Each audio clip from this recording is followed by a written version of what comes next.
তুমি ভেবো না বড় বউ, তুমি ভেবো না। এই সংসারটাকে বাঁচাতে প্রয়োজন হলে আমি মুটিগিরি করবো, লোকের দুয়ারে ভিক্ষে চাইবো। আর তাও যদি না পারি, রাস্তার মাঝে বাবুদের কাছে ভিক্ষে চাইবো। বাবু মশাইরা আমার সংসার বাঁচাতে, আমার সংসারে পরিবারদের দুটো অন্ন তুলাতে আপনার একটি করে টাকা আমাকে ভিক্ষে দিন, একটি করে টাকা আমাকে। বাবা ও বলি, ঘরে বসে ভিক্ষে চাইলে কি ভিক্ষে পাওয়া যায়? ভরচা রাস্তায় গিয়ে হাত পাতে দাঁড়াও, অনেক অনেক টাকা ভিক্ষে পাবে। হ্যাঁ, আমি দুদিনের মেয়াদ শেষ হয়ে গেছে, এবার দাও তো ভাইয়া আমার 50,000 টাকা ফিরিয়ে দিয়ে। এই দলিল জানিয়ে তুমি আমায় ধন্য করো। জয় রাধে, জয় রাধে। এই টাকা আমি কোথায় পাবো ভজরিদা? কার কাছে পাবো? কোথায় পাবে, কার কাছে পাবে তা তো আমার জানার কোনো প্রয়োজন নেই ভাইয়া। 6 মাস বন্ধক রেখে ভিটে বাড়ি টাকা দিয়েছিলাম, টাকা দিতে পারবে তো দাও, নাইলে বাড়ি ছাড়ো। জয় রাধে, জয় রাধে। ভজরিদা, না না, আমার বিশ্বাস আপনি হবেন না। আপনি এই বাড়িটুকু কিনে নিলে আমাদেরকে মা ঠাকুর ঠাইটুকুও চলে যাবে। কে বলেছে জায়গা পাবে না? তোমাদের মতো কত ভিখারি ওই ফুটপাতে পড়ে আসে, কোনো না কোনো ফুটপাতে ঠিক জায়গা পেয়ে যাবে। জয় রাধে, জয় রাধে। ভজরিদা, নাও নাও, শীঘ্র বাড়িটা খালি করে দাও। ওরে নন্টে পিন্টে, তোর ঘরের জিনিসপত্র গুলো ওর বাইরে ছুড়ে ফেলে দে। তোদের আমি সরস্বতী পূজাতে 500 টাকায় চাঁদা দেবো। না না না, এমন সর্বনাশ আপনি করবেন না। আমাকে আর 5টা দিন সময় দেন। এর মধ্যে আপনার টাকা শোধ করতে না পারলে এই দুটি বাড়ি ছেড়ে আমরা চলেই যাব। আমি আপনার পায়ে ধরে অনুরোধ করছি, দূর হয়ে যান।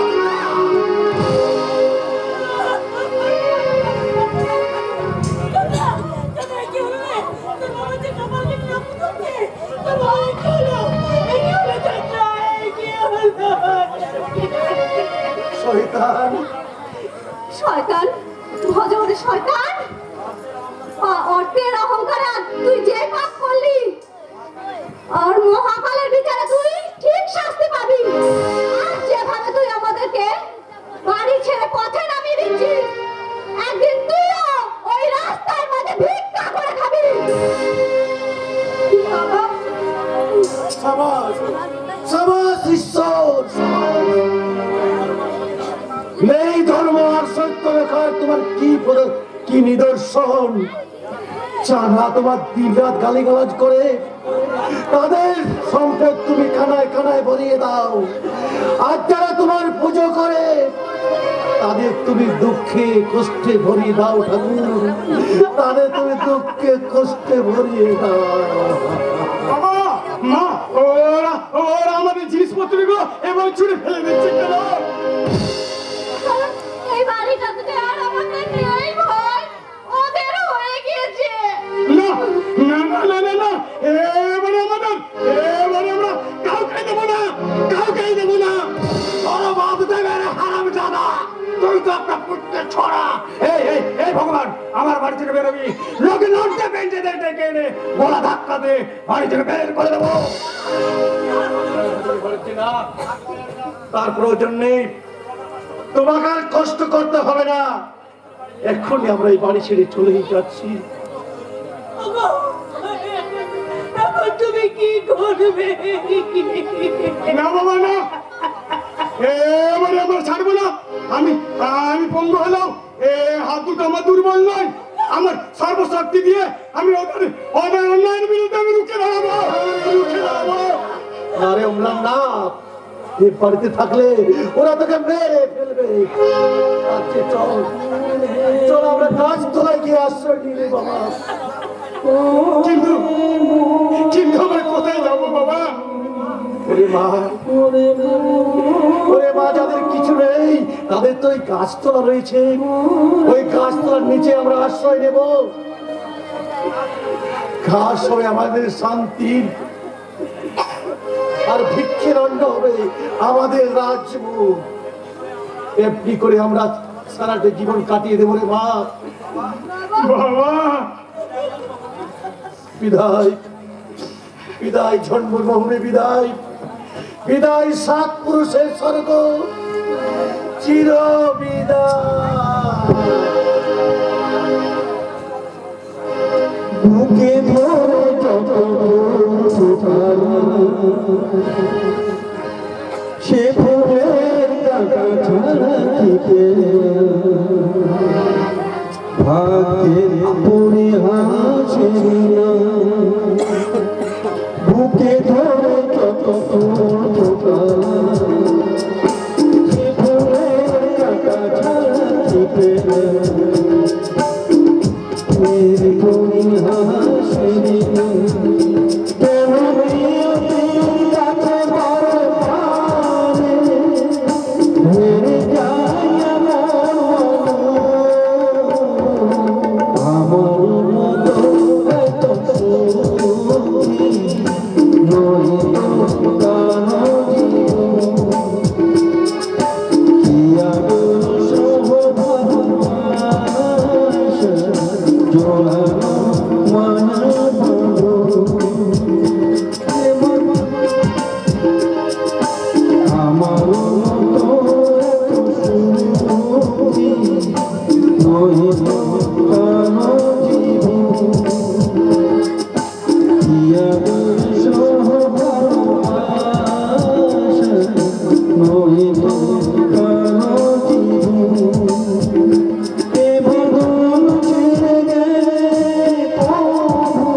আমি মরবো, আমি আত্মহত্যা করবো, গলায় দড়ি নেব।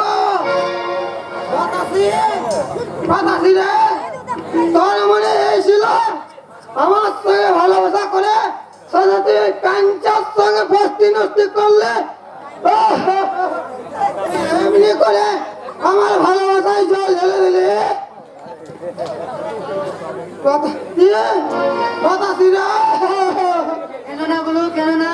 তোমার কান্না দেখলে আমার যে বুকটা ফেটে যাচ্ছে, আর তুমি মরলে আমিও মরবো। আরে ভোলা, না, তুই মরিস না, বরং আমি মরলাম, তুই আমার মরা দেহটাকে কবর দিয়ে তার উপর একটা প্রেমের সমাধি বানিয়ে দেবে। আর সেই সমাধির উপর যদি আমার বাতাসি কোনোদিন প্রদীপ জ্বালাতে আসে, সেদিন আমি করুণ সুরে স্বর্গ থেকে বলবো, আমি পাল হয়ে গেছি, তুমি পালকে আপন করেছ। ধুতের মিনালে নবম ধুতে দে, অতীতকে তুমি ভুলে গিয়েছ। আজ আমি পাল হয়ে গেছি, তুমি পালকে আপন করেছ। নবম ধুতে দে, ধুতের মিনালে অতীতকে তুমি ভুলে গেছ। আজ আমি পাল হয়ে গেছি।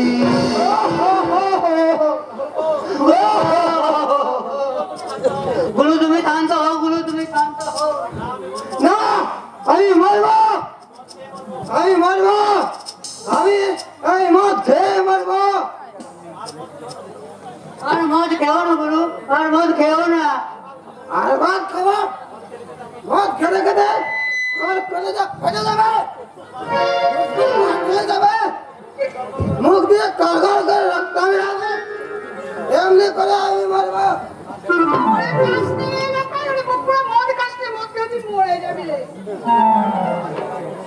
একশো বার মারবো, হাজার বার মারবো। ওরে মুখ পোড়া, তুই মরে গেলে যে আমি মনে প্রাণে বিধবা হয়ে যাবো রে। বিধবা, ওরে ভোলা, তুই শুনতে পাচ্ছিস? আমি মরলে নাকি ও বিধবা হয়ে যাবে। না রে বাতাসি, তোকে বিধবা হাত থেকে বাঁচাচ্ছে আমি নিজে বেঁচে উঠলাম। তোমার ভাগ্য ফিরে গেছে গুলু, তুমি তোমার বেহুলা তুলি কে তুমি আবার তোমার কাছে পেয়ে গেছো। ফিরবে তো এই লক্ষ্মীন্দর দাদা, তাহলে বেহুলাকে কাজ করলাম না, মানে ওই সালা কাঞ্চা সালার সঙ্গে ঘর বানিয়ে দেবে। তুই এবার যাবো না, আমি আর বাতাসি একটু প্রেম প্রেম করবো। আমিও তোমাদের ওই প্রেম করা দেখবো আর শিখবো, করে বলবো, বুদ্ধিকে দিকে বলবো আর আই লাভ ইউ, আর আমি তোমাকে ভালোবাসি। দাদা কেমন প্রেম করা শিখে গেছে? শিখবে না, কেমন গুরু শিষ্য দেখতে হবে তো। বাতাসি, বল না। তোর কথাগুলো বড্ড ভালো রে। এই মুখ পোড়া, আমার বাতাসি বলছিস কেন? আমাকে বেহুলা বলতে পারিস না? বেহুলা? হ্যাঁ, আমি তোর বেহুলা, তুই আমার লক্ষিন্দর। এই লক্ষিন্দর, আমি না আগামী পূর্ণিমাতে তোর জন্য একটা সুন্দর মালা গেঁথে রাখবো। ওই দিন কিন্তু তুই আমাকে বিয়ে করতে আসবি বলে দিচ্ছি না। বাবু মশাইরা, আগামী পূর্ণিমায় এই বেহুলার সঙ্গে এই লক্ষিন্দরের বিয়ে আপনাদের সকলের আমন্ত্রণ। এই যে মেয়েরা, আপনারা সবাই কোনে আসছে। এই যে ছেলেরা, আপনারা কিন্তু সবাই বার্তা আসছে সঙ্গে একটা ওরে মুখ পোড়া রে, তোকে আমি এমন শিক্ষা দেবো না যে জন্মে কোনো মেয়েকে বিয়ে করাস, যার জন্মেও তুই বিয়ে করতে পারবি না। এই কথাই তো বলতে এসেছি রে বাতাসি। আগামী পূর্ণিমার পুণ্য তিথিতে ওই মা কালীর মন্দিরে তোর স্মৃতিতে সিঁদুর পরিয়ে তোকে আমি আমার ঘরে নিয়ে যাবো। তুই সত্যি বলছিস কাঞ্চা? আমাকে আমাকে তোর ঘরে নিয়ে গিয়ে আরে বাতাসি, আমাদের এই মধুর সম্পর্ক চির অমর করে রাখতে তোর আর আমার ভালোবাসা দিয়ে গড়ে তুলবো একটা। সুখের স্বর্গ। কাঞ্চা, আয় বাতাসি আয়, এখন আমাদের অনেক কাজ। দুজন দুজনার জন্য ফুল তুলবো আর সেই ফুলের একটা করে মালা গাঁথবো। তারপর সেই মালা আমরা দুজন দুজনের গলায় পরিয়ে দিয়ে আমি কি বলবো জানিস? বলবি? আমার স্বপ্ন যে সত্যি হলো।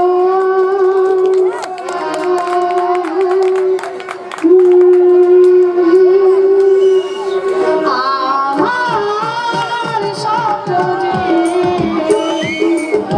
সত্যি হলো।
মোদি।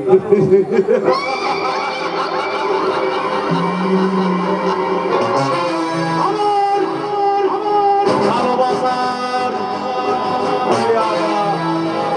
ঘর বাঁধার স্বপ্ন দেখছে। What? Never, never, never!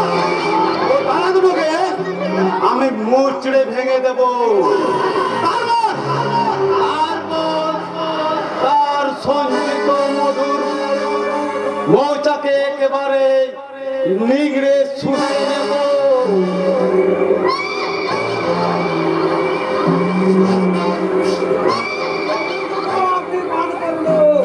অন্তত ছিবড়াটা আমার দিকে একটু এগিয়ে দিবেন ছোট বাবু। ওই ছিবড়াটা আমি একটু চেটে নিব। ওই মৌচাক ভেঙে দেয়, তুমি আমায় কিভাবে সাহায্য করবে ঠাকুর? আগে আপনি যেভাবে বলবেন ছোট বাবু, ওরা তো হারাম জাদুকে তুলে এনে একেবারে আপনার কলে বসিয়ে দিব। তবে এই না ঠাকুর, আপনার পারিশ্রমিক 500 টাকা।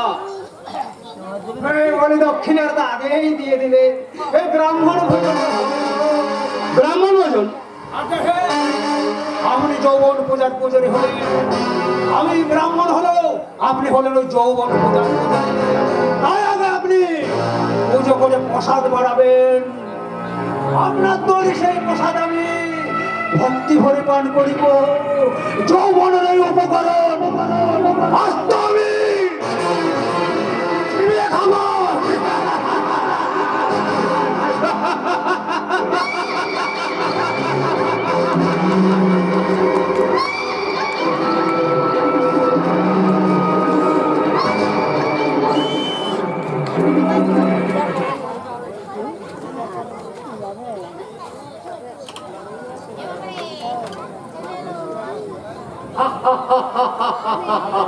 কল্যাণ আমার মামনিকে এই খেলাটা কিনে দিয়ে নাম দিয়েছে রিয়া প্যারাডাইস। আজ এই রিয়া প্যারাডাইসের ওপেনিং সেরেমনি। তাই তো দলে দলে গেস্ট আসছে, সারা ফ্ল্যাটটাকে আলোর মালা দিয়ে সাজানো হয়েছে। ড্যাডি, ড্যাডি এখনো তো বিয়ার ড্রিঙ্কস নিয়ে আসলো না। আমার আবার ড্রিঙ্কস না খেলে মুড আসে না ড্যাডি। আসবে রে, আসবে মামনি। আর কিছুক্ষণের পর সমস্ত গেস্টরা এখানে চলে আসবে।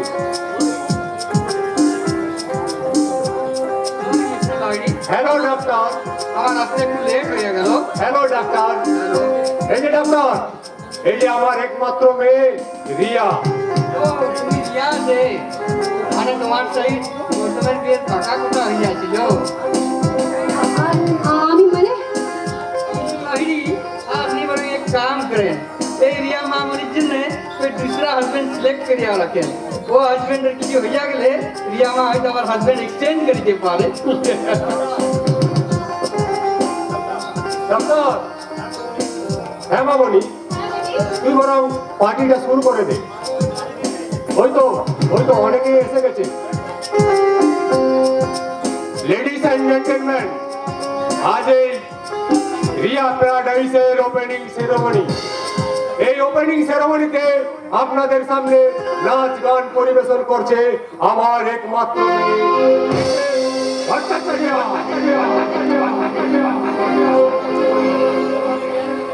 ড্যাডি এখনো বিয়ার আর ড্রিঙ্কস নিয়ে আসলো না। বেরা বেরা একটু দেরি হয়ে গেল মেম সাহেব। পুরো মানুষ চোখে ঠিক মতো দেখতে পাই না। চোখে দেখতে পারছ তো কাজ নিয়েছিস কেন? দেখ দেখ এটা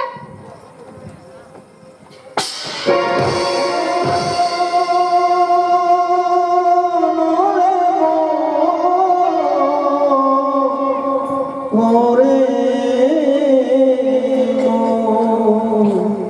ওরে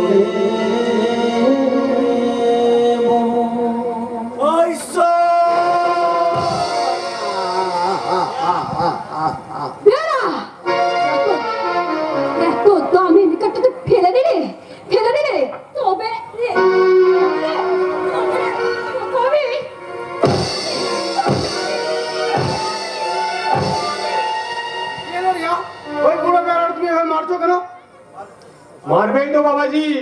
ও যে ইচ্ছে করে সমস্ত ড্রিঙ্কসটাকে মাটিতে ফেলে দিয়েছে। একে এই বুড়ো বাবা বল বল কেন তুই ঠিক করেছিস? বল তোকে আজ আমি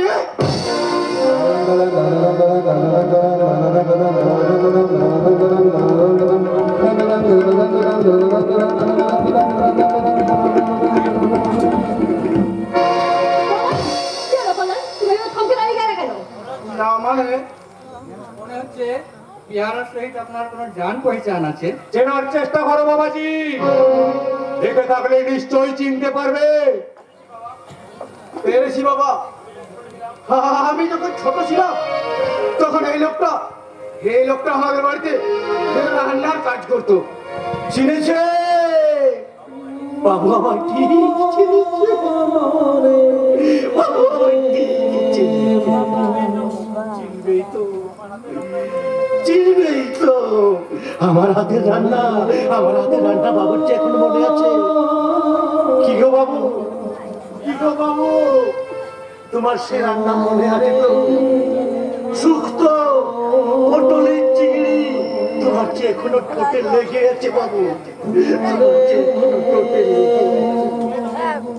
কে তুমি বলো, কে তুমি? চিনবেন না, আপনারা আমায় চিনবেন না, কারণ কখনো তো আপনি আমাকে চোখেই দেখেন। কি করে চিনবেন? বেয়ারা বাবু গো, বাবু গো, আপনারা এখন অনেক উঁচু দূরের মানুষ। এই বুড়ো রাঁধুনির রান্না তোমাদের হাত, এই রান্না খেয়ে তোমাদের সম্মান ছোট হয়ে যাবে বাবু। এই এই রাঁধুনিকে তুমি ভুলেছে বাবু, এই রাঁধুনিকে তুমি ভুলেছে। তোমার এই বুড়ো রাঁধুনি আর কোনদিন তোমার দুয়ারে সুখের পরিচয় আসবে না গো, কোনদিনও না। দাঁড়াও বেয়ারা, দাঁড়াও। কল্যাণ, ওনাকে 100 টাকা দিয়ে দাও। তার লাগবে না ম্যাম সাহেব। এই পেয়ারার নোংরা গালে ওই জুতো মেরে আপনার জুতোগুলো ময়লা হয়ে গেছে, তাই ওই 100 টাকা দিয়ে 100 টাকা দিয়ে আপনি আপনার জুতোগুলো ভালো করে পালিশ করিয়ে দেবেন, ভালো করে পালিশ করে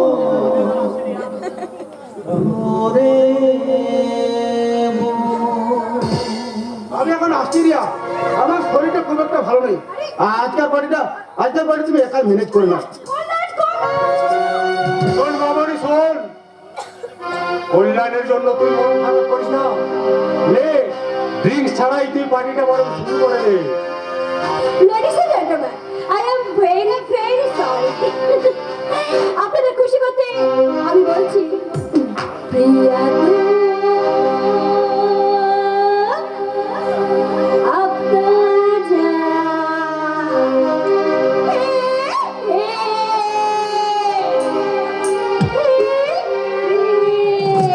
মনিকা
বন্দুকটা নামা বাবা, ওতে গুলি ভরা আছে, কখন বিপদ হয়ে যেতে পারে। খারাপ কিছু করার জন্যই তো এই বন্দুক নিয়ে আমি ছুটে এসেছি। তোমরা তোমরা আনন্দ উৎসবে মেতে আছো, সেই সুযোগে তোমার ঘরে চুপি চুপি ঢুকে বন্দুক নিয়ে ডক্টর, ডক্টর, আপনি আমায় বাঁচান ডক্টর। গৌতম, আমার কথা শোনো। ওই বন্দুক আমায় দিয়ে দাও। তুমি তুমি আমাকে বিষ ইঞ্জেকশন দাও, তাই না ডাক্তার? আমাকে পাগল করে আমার সমস্ত সম্পত্তি ওদের নামে লিখিয়ে দেবে, তাই না? তোমাকে কিন্তু আমি কি দোষ করলাম গৌতম বাবু? আমায় কেন তুমি মারতে চাইছো? তোমাকেই তো আমি আগে মারবো। সবার বেলায় ভালো ভালো খাবার, আর আমার বেলায় দুখানা পোড়া রুটি। তোমাকে আমি গৌতম, কথা শোনো। ও বন্দুক আমায় দিয়ে দাও বলছি। না, আমি ওই বন্দুক দেবো না। আপনি আমায় বাঁচান ডক্টর বাবু, আপনি আমায় বাঁচান। বন্দুক আমায় দাও, আমাকে দাও বলছি, দিয়ে দাও আমাকে বন্দুক। যা, আজকের মতো তোমরা বেঁচে গেলে। তবে রে পাগলা, এবার তোকে আমি ছাড়বো না। কি করছেন লাহিড়ি মশাই? বন্দুক নামান বলছি। ওকে গুলি করে মারলে ওর কোটি টাকার প্রপার্টি লস হয়ে যাবে। বন্দুক নামান বলছি। ড্যাডি, ড্যাডি তুমি এখানে চলো, ড্যাডি চলো। ডাক্তার বাবু, আমাদেরকে বাঁচান ডাক্তার বাবু, আমরা যাচ্ছি, আপনি বুঝে নেন। চলো ড্যাডি চলো।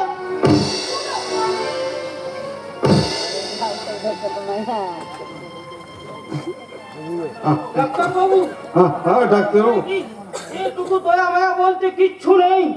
ও যদি আপনার নিজের ছেলে হতো তাহলে কি আপনি ওকে এভাবে কষ্ট দিতে পারতেন ডাক্তার বাবু? কখনো পারতেন না ডাক্তার বাবু, কখনো না, কখনো না। ও ইঞ্জেকশন আমায় দিও না, ও ইঞ্জেকশন আমায় দিও না।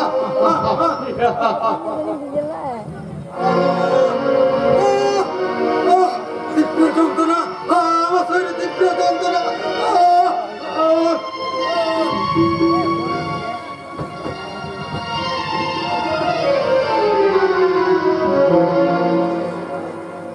আমার পিতৃসত্তায় যেন আঘাত আনছে অসংখ্য স্মৃতির বজ্র। ওই আমার নিশুর বিধাতার কাছে আমি অনুরোধ করছি, আমি যেন আর ওকে আর যেন কষ্ট না দিই, আমি যেন আর ওকে কষ্ট না দিই। ডাক্তারবাবু, আমি ঠিকঠাক পাগলের অভিনয় করতে পেরেছি তো? হ্যাঁ গৌতম, ঠিক করেছো। ডাক্তারবাবু, হ্যাঁ হ্যাঁ, আপনার চোখে মুখে ওইরকম কেন?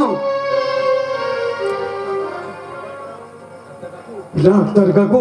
ওরে কাকু নয়, তুই আমায় বাবা বলে ডাক, শুধু একটিবার আমায় বাবা বলে ডাক। ডাক্তার কাকু, আমার এই অসার শূন্য হৃদয় তুই তোর বাবা ডাক দিয়ে ভরিয়ে দে। শুধু একটিবার আমায় বাবা বলে ডাক। কি বলে ডাক্তার কাকু? কি বললে? কি বলে? বাবা বাবা বাবা বাবা, তুমি একবার খোকা বলে ডাকো,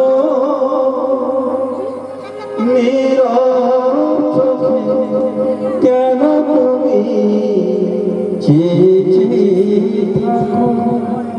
বাবা তুমি একবার খোকা বলে ডাকো, নীরব চোখে কেন তুমি চেয়ে থাকো? বাবা, ও বাবা,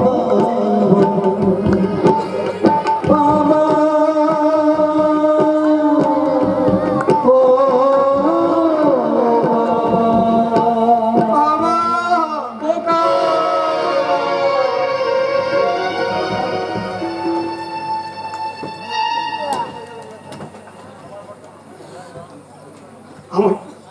আমার বড় খিদে পেয়েছি মা, আর যে খিদের যেন সহ্য করতে পারছি না। আমরা বাবা আমার আর একটু সহ্য কর বাবা। তোর বাবা আজ এক বিরাট বড় লোকের বাড়িতে কাজ করতে গেছে, সেখানে অনেক ভালো ভালো রান্না হচ্ছে, সেখান থেকে নিশ্চয়ই তোর বাবা তোর জন্য কিছু খাবার নিয়ে আসবে। তাহলে তাহলে বাবা এখনো আসছে না কেন মা? আমার আমার যে বড় খিদে পেয়েছে মা। অম্লান, আজ আজ 3 দিন আমি ভাত খাইনি। কাল থেকে তো চলছে, আমাকে কিছুই খেতে দাওনি মা। অম্লান, আমার আমার বুঝে খিদে পায় না। চুপ কর অম্লান, চুপ কর। কেন কেন চুপ করবো? সর্বস্ব বিকিয়ে দিয়ে তোমরা তোমাদের বড় ছেলেকে বিলেত ডাক্তার বানাতে পারলে, অথচ এই ছোট্ট মুখ্য পঙ্গু ছেলেটিকে দুমুঠো খাবার তুলে দেওয়ার তোমাদের ক্ষমতা নেই। তোমরা তোমরা তোমাদের বড় ছেলেকে ভালোবাসো মা, তোমরা আমাকে একটুও ভালোবাসো না, একটুও না, একটুও না। চুপ কর অম্লান, চুপ। মা বাবার ভালোবাসাকে তুই খারাপ মনে করিস?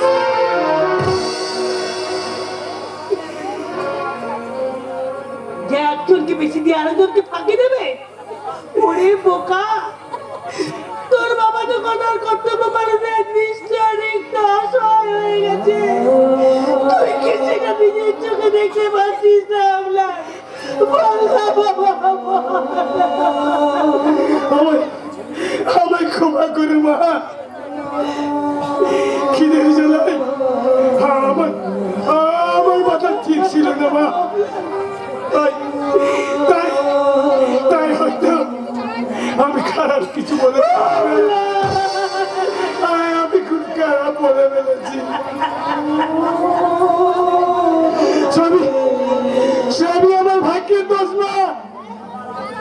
দাদা রাজ ঐশ্বর্য ভোগ করা ভাগ্য নিয়ে জন্মেছে, তাই তাই সুখ রাখতে করবে। আর আমি বিজ্ঞান অধিকারে নিয়ে জন্মেছি না, তাই তো বিজ্ঞান অধিকারে দিতে চললাম। আমি বিক্রি করতে চললাম না, আমি বিক্রি করতে চললাম।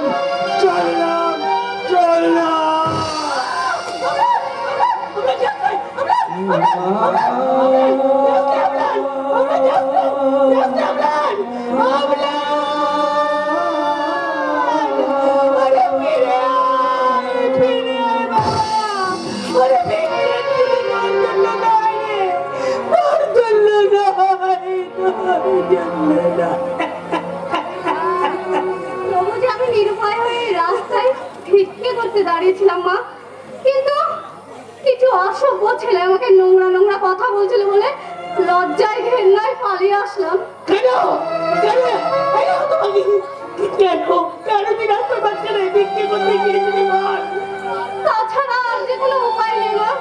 ওই ভাইটা কালকে থেকে খিদের জ্বালায় কাঁদছে, যদি একটু ভিক্ষা পেয়ে তার জন্য ভিক্ষার টাকা দিয়ে একটু খাবার আনতে পারতাম তার জন্য। অম্লানের জন্য আর তোকে ভাবতে হবে না মা।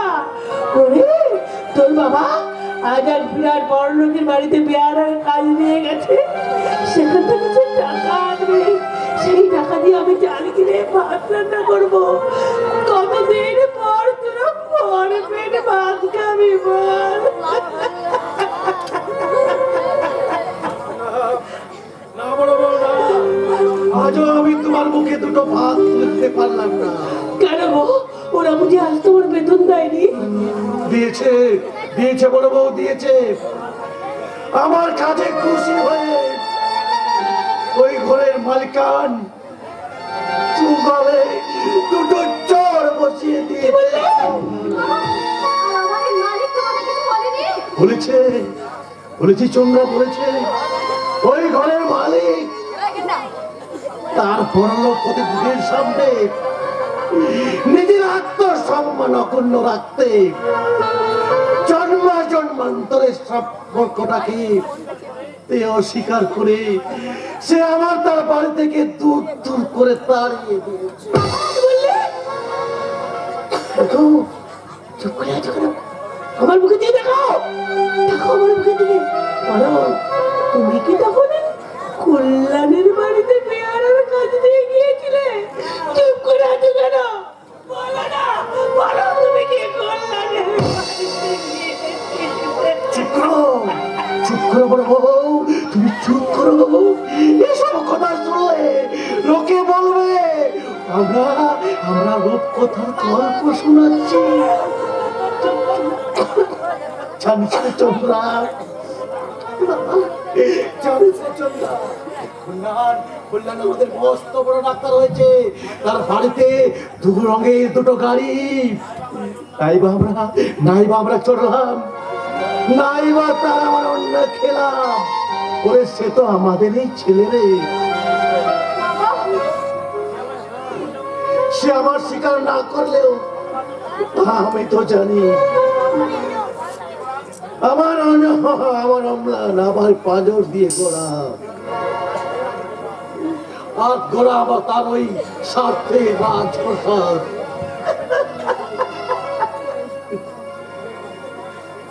না না না না না, আমি চুপ করে থাকবো না, আমি চুপ করে থাকবো না। ওগো, দয়া করে তুমি এবার চুপ করো, চুপ করো, চুপ করো। না না, সে ঠিক কাজ করেছে বড় বউ, সে ঠিকই কাজ করেছে। তার পাশে রাজপুত্রের পাশে আমাদের ফিকিরিকে কি মানায়? মানায় না গো, মানায় না। আমি যে তাদের বাড়ির পুরো রাঁধুনি, আর আমরা তার বাড়ির চাকর বড় বউ।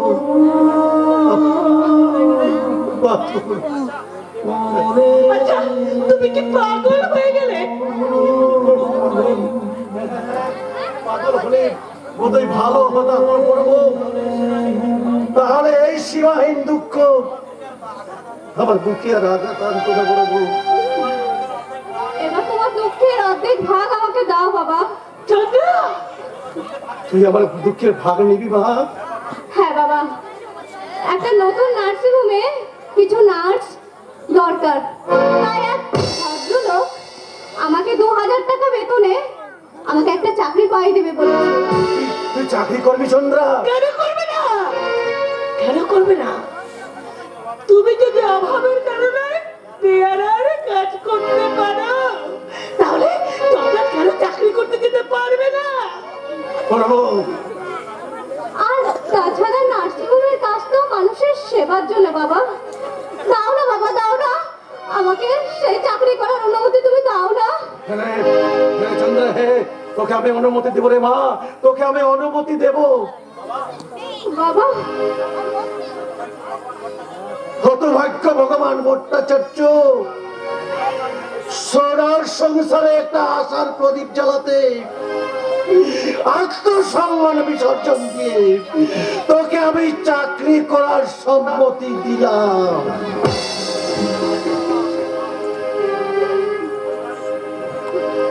তাহলে এবার আমি আসি মা।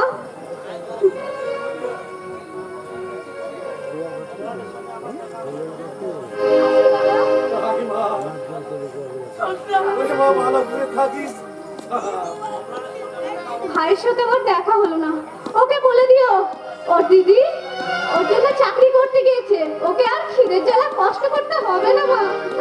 বাবা, ওকে বলে দিও ওর দিদি চাকরি করতে গিয়েছে। দেখো না পিছু দেখো না, যাবার বেলা শেষ বিদায় পিছু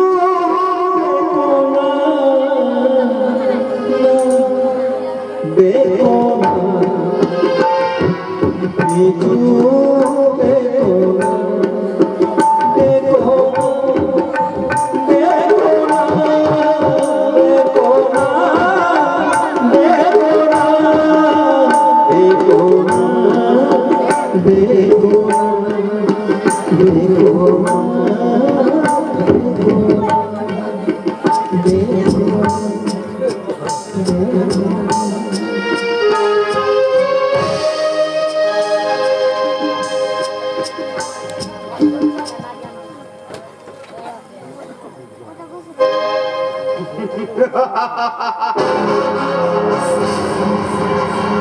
সুন্দরী চন্দ্রনীকে আমি চাকরি লোভ দেখে এখানে আমি চাঁদনি বানিয়েছি।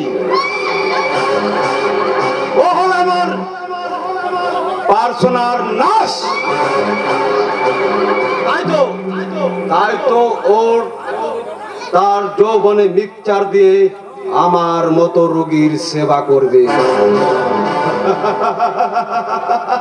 রাতের পর রাত আমার বেডরুমে চলবে ওই চাঁদের ভালোবাসার মিক্সচার।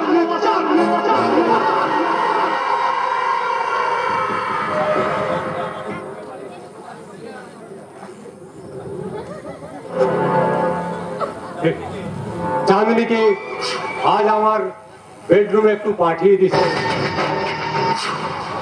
শরীরটা ভীষণ খারাপ, মাথাটা ভীষণ যন্ত্রণা করছে। যদি একটু টিপে দেয় তাহলে। ঠিক আছে বাবা, তবে আমি বলছিলাম একটু ডাক্তার দেখিয়ে ওষুধ নিলে ভালো হতো না? বোকা ছেলে, সব রোগ কি আর ওষুধে সারে রে বাবা? আচ্ছা, একবার যদি ওষুধ খাওয়ার বদ অভ্যেস হয়ে যায়, ওষুধ ছাড়া যাবে না। তা কোথা থেকে মেয়েটাকে জোগাড় করলি রে বলতো? নার্সিং হোমে চাকরির প্রক্রিয়া স্বীকার করেছি বাবা, একেবারে গ্রামের মেয়ে। ভালো, খুব ভালো। গ্রামের মেয়েরা কিছু পারুক আর না পারুক ভালো কানতে জানে। দেখতো কিন্তু ভারী সুন্দরী। নামটি কি বললি যেন? চাঁদনি।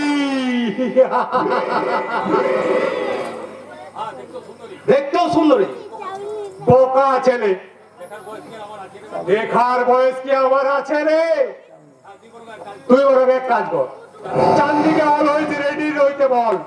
কখন কি কাজে লাগতে পারে তার কোনো ঠিক নেই।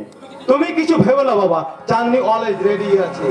সে যখন যাবে তখন এসে হাজির হয়ে যাবে।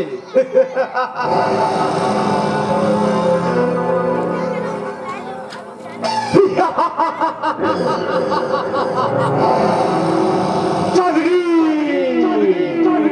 আজ আমার বেডরুমে মত্ত হরিণীর মতো ছুটে আসবে আর নাচবে, গাইবে, মুঠো মুঠো করে বিলিয়ে দেবে তার যৌবনের সুধা।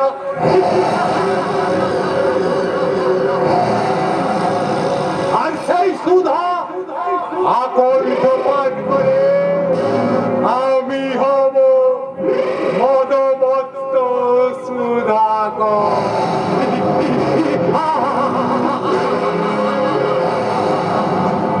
সুধাকর হতে গেলে লোক সমাজে সুধাদান করতে হয় বাবা। আপনি 20টা সমাজ সংসারে কিছুই দেননি, তাই আপনি সুধাকর নন, আপনি বিষধর। হরিলাল বাবাজি, আজ তোমার কথাবার্তা গুলো কেমন অসংযত মনে হচ্ছে।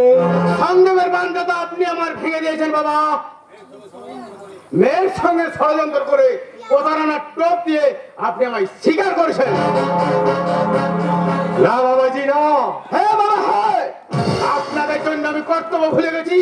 আত্মীয় স্বজনের নাম মন থেকে মুছে ফেলেছি। যে দেবতুল্য বাবা আমাকে সমাজে প্রতিষ্ঠিত করেছে, তাকে সীমাহীন অপমান করে এই নরকে ডুব দিয়েছি। না বাবাজি না।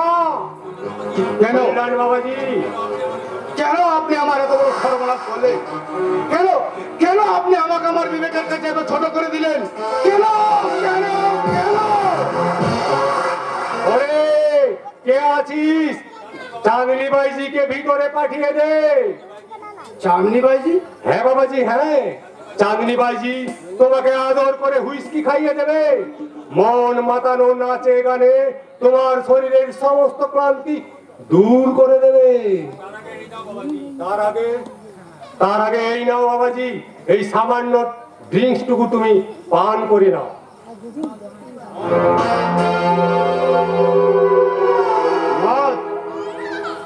হ্যাঁ হ্যাঁ, মদ তো আমাকে খেতেই হবে। বিবেকের দংশন ভরে থাকতে আমাকে আকণ্ঠ ভরে পান করতে হবে দুঃখ নিবারক সুধা।